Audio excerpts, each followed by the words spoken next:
Hello everyone, I hope everyone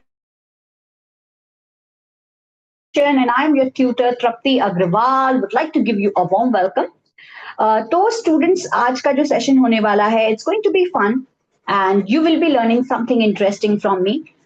तो आज जो है हम लिवर कैंसर के बारे में बात करने वाले हैं जो कि रिसेंटली एक रिसर्च है जो पब्लिश हुई है और डेलवेयर से जो है डेलवेयर यूनिवर्सिटी से कुछ साइंटिस्ट हैं, कुछ रिनाउंड साइंटिस्ट हैं जिन्होंने बहुत अच्छा काम जो है वो इसमें किया है। और उन्होंने गुआवा जो कि हम नॉर्मल तौर पे जो खाते हैं अमरूद जो होता है एक नेचुरल चीज से उन्होंने एक बहुत ही अच्छा सोल्यूशन निकालने की कोशिश की है। तो जो हम अमरूद जो जनरल अमरूद भी बोला जाता है, कई जगहों पर इसको सप्री बोला जाता है। तो ये जो अमरूद होता है, आज हम इस अमरूद के जो लीव्स होती हैं उनसे एक एक्सट्रैक्टेड जो मेटाबोलाइट है वो लिवर कैंसर के कुछ इंपॉर्टेंट पाथवेज को टारगेट करता है। या फिर आप कह सकते हैं, हम सभी जानते हैं कैंसर के बारे में कि इसके केस में जो है वो अनकंट्रोल्ड डिविजन्स होते हैं, राइट। अनकंट्रोल्ड डिविजन्स होते हैं, इसमें हम जो है वो देखते हैं कि सेल साइकिल के थ्रू जो है सेल साइकिल डिस्टरप्ट हो जाती है। तो ये सारी जो इम्पोर्टेंट बातें हैं वो जो है हम इसके थ्रू जो है वो जानने की कोशिश करेंगे। और एक बहुत इंपॉर्टेंट ब्रेक थ्रू है जो कि हम कैंसर ट्रीटमेंट के केस में देखते हैं, और इसमें गुआवा का एक इंपॉर्टेंट रोल जो है वो देखा गया है। लिवर की जब हम बात करते हैं तो लिवर आप सभी जानते हैं कि डाइजेस्टिव सिस्टम का पार्ट है, बहुत ही इंपॉर्टेंट ऑर्गन है हमारी बॉडी का। सारे जितने भी जो मेटाबॉलिक एक्टिविटीज हैं, बहुत सारी जो इंपॉर्टेंट मेटाबॉलिक एक्टिविटीज हैं वो लिवर के अंदर होती है। और इसके केस में हम जो लिवर कैंसर का जो रोल देख रहे हैं वो हम उसके बारे में जानने की कोशिश करेंगे कि किस तरीके से जो गुआवा है वो कौन से इंपॉर्टेंट पाथवेज को टारगेट करके लिवर कैंसर को खत्म करने में एक इंपॉर्टेंट रोल जो है वो प्ले कर रहा है। हालांकि इसके ऊपर कुछ पहले भी कुछ ऐसी रिसर्चेज हैं जो आ चुकी हैं, जो पहले जो है वो पब्लिश हो चुकी हैं। लेकिन इसका जो एक कॉन्फिडेंट आप कह सकते हो, एक आप जो एक कंफर्म्ड वर्जन है वो अभी स्टैब्लिश हुआ है रिसेंटली इन सितंबर 2025। तो उसी से रिलेटेड जो है आज हम जो है वो डिस्कशन करने वाले हैं। हालांकि जो ये डेटा है वो सितंबर का है, but still I got it, so I thought कि मैं अपने लर्नर्स को इसके थ्रू बता सकूं। तो जब हम मैकेनिज्म की बात करते हैं स्टूडेंट्स, तो इसके केस में जो मेटाबोलाइट्स जो इससे एक्सट्रैक्टेड होते हैं दैट इज साइगोडियल, इसके अलावा ग्वासडियल। ये कुछ ऐसे मेटाबोलाइट्स हैं जो इससे सिक्रीट होते हैं। ये एक्चुअली सेकेंडरी मेटाबोलाइट्स नहीं कहलाते हैं, ये कहलाते हैं मीरो मेटाबोलाइट्स। अब बात आती है कि मीरो का मतलब क्या होता है। जब हम बात करते हैं मीरो की, तो मीरो का मतलब होता है पार्शियल। मतलब कोई भी मेटाबॉलिक पाथवे है, उस मेटाबॉलिक पाथवे में एक पार्शियल, मतलब आप कह सकते हो कि बीच में ही ये मेटाबोलाइट जो है वो मिल जाते हैं, तो इसी को बोला जाता है साइग्वाडियल। ठीक है, ये जो मेटाबोलाइट है ये इससे ऑब्टेन होता है, ग्वाजाडियल जो है वो इसकी लीड से जो है वो हमें मिलता है। तो बेसिकली ये ए बी और डी इनकी जो केमिकल फॉर्म्स हैं वो उसमें ये जो है वो मिलता है, और ये गुआवा में मिलता है। जहां हम गुआवा के बोटानिकल नेम की बात करें तो उसका नाम होता है साइडियम गुआजावा। तो उसकी जो लीव्स होती हैं और जो फ्रूट्स होते हैं वो कहीं ना कहीं जो है वो कैंसर की ग्रोथ को प्रिवेंट करने में हेल्पफुल होते हैं। बेसिकली ये लिवर कैंसर में सबसे ज्यादा एक इंपॉर्टेंट रोल प्ले करता है। हालांकि और कैंसर्स में भी इसका रोल देखा गया है, क्योंकि ईस्ट्रोजन रिसेप्टर पे भी वर्क कर जाता है, वो उसके बारे में भी अभी हम डिस्कस करेंगे। लेकिन मेन जो रोल अभी जो फिलहाल जो रिसर्च जो पब्लिश हुई है वो लिवर कैंसर को लेकर उन्होंने कंफर्म एक एफर्मेशन जो है वो दी है। इसके अलावा जब हम बात करते हैं इसकी, तो बात आती है कि ये किस किस को टारगेट करता है। तो ये जो है सेल प्रोलिफरेशन को टारगेट कर रहा है, बेसिकली जो सेल डिवीजन है उसको टारगेट करने की कोशिश करते हैं। इसके अलावा जो एपोप्टोसिस होता है, जो प्रोग्राम्ड सेल डेथ होती है, जिसको हम पीसीडी भी कहते हैं, राइट। तो इसमें कई सारे पाथवेज भी होते हैं, जैसे कि हम बात करें एक्सट्रिंसिक की, इंट्रिंसिक की। इसके अलावा जो है वो परफोरिंग एंजाइम जो पाथवेज होते हैं वो सब एपोप्टोसिस के होते हैं। तो इसके केस में जो प्रोग्राम सेल डेथ है उसको भी इंड्यूस करने में हेल्पफुल होता है, क्योंकि जब कैंसर के दौरान जो एपोप्टोसिस है वो कहीं ना कहीं बंद हो जाता है, राइट। तो उसको वापस से इंड्यूस करने में इनका रोल होता है। इसके अलावा जो कैंसर रिलेटेड जो पाथवेज हैं उनको जो है उनको भी जो है ये मॉड्यूलेट करने की कोशिश कर रहा है। तो इस तरीके से जो एक मैकेनिज्म बेस्ड स्टडी है वो इन दोनों मीरो मेटाबोलाइट्स की जो है वो देखी गई है। आइए सबसे पहले इम्पोर्टेंट एक बात जानने की कोशिश करते हैं इसके बारे में कि इसका एक्सट्रैक्शन जो है वो किस तरीके से हुआ।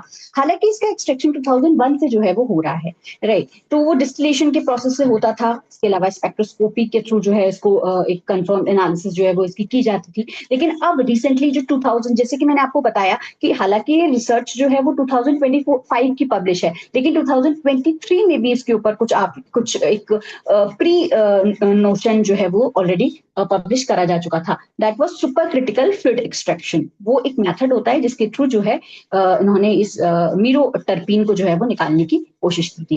इसके अलावा लिक्विड क्रोमेटोग्राफी भी टेक्निक जो है वो उन्होंने इस एक्सट्रैक्शन में जो है वो इस्तेमाल की है। चलिए स्टूडेंट्स आगे बढ़ते हैं और एक इंपॉर्टेंट बात जो है वो जानने की कोशिश कर लेते हैं। तो जैसे कि मैंने आपको बताया कि ये दो इंपॉर्टेंट जो मेटाबोलाइट्स हैं वो उन्होंने निकालने की कोशिश की थी, ABDV जो है वो उन्होंने लिया था, ठीक है ना, इस तरीके से होता है। इसके अलावा जब हम बात करते हैं तो उन्होंने जो लिवर के जो सेल्स जो उन्होंने लेने की कोशिश की थी वो उन्होंने एक लिया था HEP7 और HU7। ये दोनों जो उन्होंने जो सेल्स हैं इनको जो है वो लेने की कोशिश की थी। इसके थ्रू जो है उन्होंने अपने जो एनालिसिस है और जो जितने भी इंपॉर्टेंट जो एक तरीके से आप कह सकते हैं जो एक इन विट्रो एनालिसिस जो है वो इसके ऊपर करने की कोशिश की है। तो हालांकि ऑब्वियसली उन्होंने प्राइमरी सेल कल्चर के ऊपर सारे इंपॉर्टेंट जो पॉइंट्स हैं वो लेने की कोशिश की है। पहले जो है जो सेल लाइंस जो ली जाती हैं वो इनके थ्रू उन्होंने सेल कल्चर करके जो है इसका एस्टिमेशन करने की कोशिश की होगी। फिर उन्होंने प्राइमरी सेल लाइन पे, हालांकि इसका कोई क्लिनिकल जो इन्वेस्टिगेशन है वो इसके ऊपर नहीं हुआ है, अभी केवल एक इन विट्रो एनालिसिस हुई है जिसके थ्रू जो है एक इंफॉर्मेशन को निकालने की कोशिश की है। तो इसके केस में उन्होंने देखा है कि जो सेल प्रोलिफरेशन है उसको जो है ये इनहिबिट कर रहा है, सेल की जो ग्रोथ है उसको इनहिबिट करने की कोशिश कर रहा है, राइट। इसके अलावा जो है ये एपोप्टोसिस को इंडक्शन के लिए रिस्पॉन्सिबल होता है। जो माइटोकॉन्ड्रियल जो मेम्ब्रेन होती है उसको टारगेट करके जो है इन्होंने इसको इंडक्शन करने की कोशिश की है।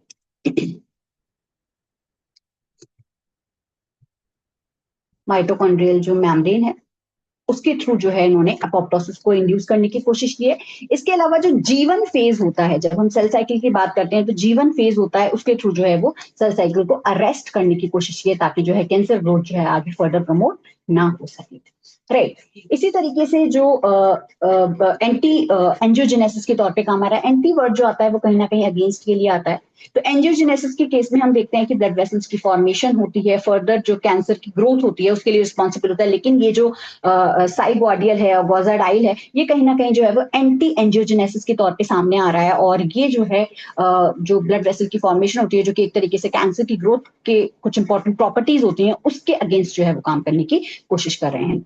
इसके अलावा जब हम बात करते हैं ऑक्सीडेंट्स की, तो ये एंटीऑक्सीडेंट्स कहीं ना कहीं जो रॉस आप कह सकते हो, जो रिएक्टिव ऑक्सीजन स्पीशीज के थ्रू जो ऑब्टेन हमें जो डैमेज होता है उसको भी टारगेट करने की कोशिश कर रहे हैं, ऑक्सीडेटिव डैमेज।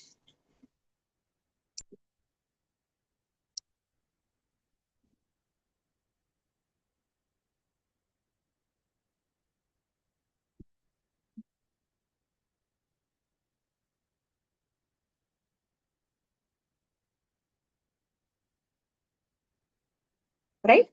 इसके अलावा जब जैसे कि मैंने आपको पहले भी बताया और अब दोबारा मैं इस चीज को बताने की कोशिश कर रही हूँ कि जो ईस्ट्रोजन रिसेप्टर होते हैं उसको मॉड्यूलेट करने के लिए भी रिस्पॉन्सिबल होते हैं। तो ये जो होते हैं selective oestrogen receptor modulator, SERM भी बोला जाता है इनको शॉर्ट फॉर्म में। तो ये कहीं ना कहीं जो ब्रेस्ट कैंसर होता है उसको भी टारगेट करने में इसका एक इंपॉर्टेंट रोल देखा गया है।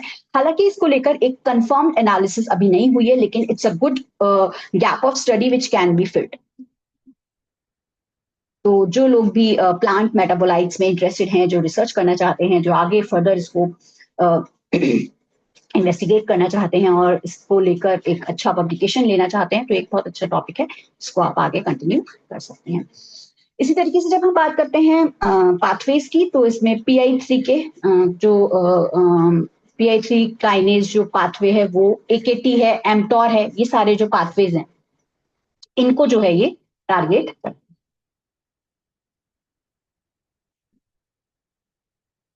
So that was it from my end. तो ये इतना ही जो है, ये सारे इंपॉर्टेंट जो टारगेटिंग पॉइंट्स थे उनको मैंने बताने की कोशिश की। सो एक छोटी सी इंफॉर्मेशन थी जो कि आप तक पहुंचाना चाहती थी। I hope you got it and you got something new from my end. So keep smiling and keep learning, and most importantly, students, be confident in whatever you are doing and come out in flying colors. Thank you.